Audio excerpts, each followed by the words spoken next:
We had a big weekend of waiver ads and prospect promotions. Let's break it down next on Fantasy Baseball Today in 5.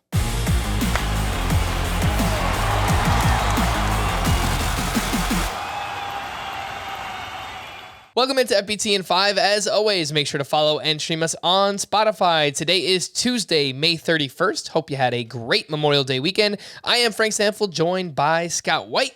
And let's rank these waiver wire pitchers. Aaron Ashby, 12 strikeouts at the Cubs on Monday. He was awesome. Jeffery, he's also been pretty good. This past Friday, up against the Yankees, 6 innings of 2-run ball with 6 strikeouts. And then Spencer Strider getting an opportunity to start now for the Atlanta Braves. The results weren't necessarily there on Monday, but he did have 14 swinging strikes on 72 pitches. Scott, how do you rank these three? Ashby, Springs, Strider. Very excited about all three. I think all three are pretty close to must add, and that's saying something, especially for Strider and Springs, who are both less than 50% rostered as of right now. So Ashby's number one. He's the most rostered, and he just came off the 12 strikeout performance. So it's probably no surprise he's number one. He now has job security, not only with Freddie Peralta being on the IL, but also Brandon Woodruff.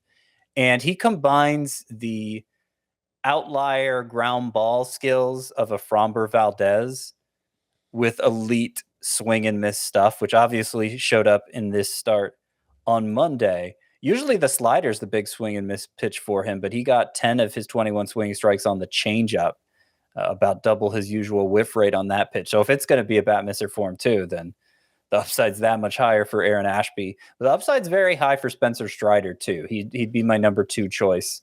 He entered this start among pitchers with at least 20 innings. Only Dylan Cease had a higher K per 9 than Spencer Strider. And yeah, the results don't look great. 5 earned runs in 4 1/3 innings. But there were 2 non-errors in there that were responsible for basically all the runs. Marcell Ozuna tried a sliding catch when he didn't need to, and so that caused problems. And then Matt Olson dropped the throw on what would have been an inning ending double play. And you can't assume a double play, so it wasn't ruled an error, but that allowed some inherited runners to score that counted against Strider. But the question about Strider moving from the bullpen to the rotation is, does he have a deep enough arsenal? Because obviously the stuff looks great, but he was throwing 75% fastballs in the bullpen and mixing a slider, basically just those 2 pitches. Well, in this start, he threw a changeup, something he hardly threw in the bullpen. He threw it 22% of the time, got a 50% whiff rate on it. Seems like something's there for Strider. And I really like the upside. I think you got to go for it with him. Yeah, Springs. So he has a great changeup. His swinging strike rate would be top 10 if he had the innings to qualify. And now this is 2 starts in a row, 5+ innings. So it's clear the Rays are turning Jeffery Springs into a conventional starter. And I like the upside if that's the case. All right, let's talk about that big prospect promotion this weekend from your Atlanta Braves, Scott. Michael Harris promoted on Saturday, and he's a legit, top 60, top 75 overall prospect in the game right now. He's only 21 years old, though, called straight up from AA. He's 41% rostered. How aggressive were you in trying to add Michael Harris this weekend, and what are your expectations for him? So I was prioritizing guys like Strider and Springs over him, Ashby, if he was available, which he wasn't really in any of my leagues. But among hitters, Harris, I guess, was a fairly high priority. It does seem like kind of a rush job with the Braves having an outfield need, bringing this very young prospect up from AA. Wasn't expecting that to happen.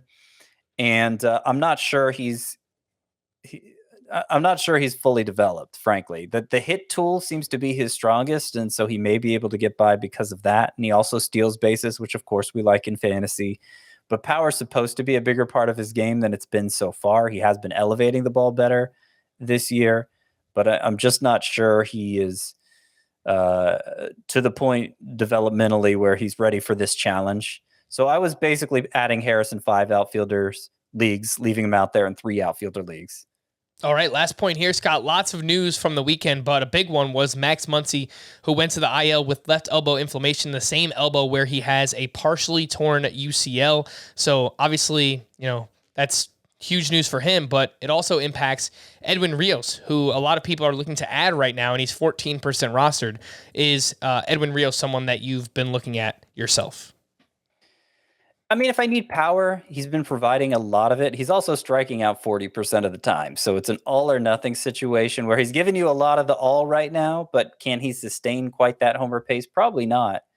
I'm pretty worried about Muncy, though. He's about to begin baseball activities again, so it doesn't seem like they're expecting him to miss a lot of time, but he hasn't been right all year with this elbow with UCL damage that never got surgically repaired.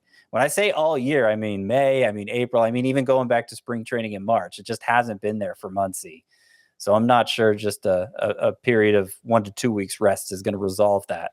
All right. For more extensive fantasy baseball coverage, listen to the Fantasy Baseball Today podcast on Spotify, Apple Podcasts, Stitcher, your smart speakers, or anywhere else podcasts are found. And thanks for listening to Fantasy Baseball Today in 5. We'll be back again tomorrow morning. Bye-bye.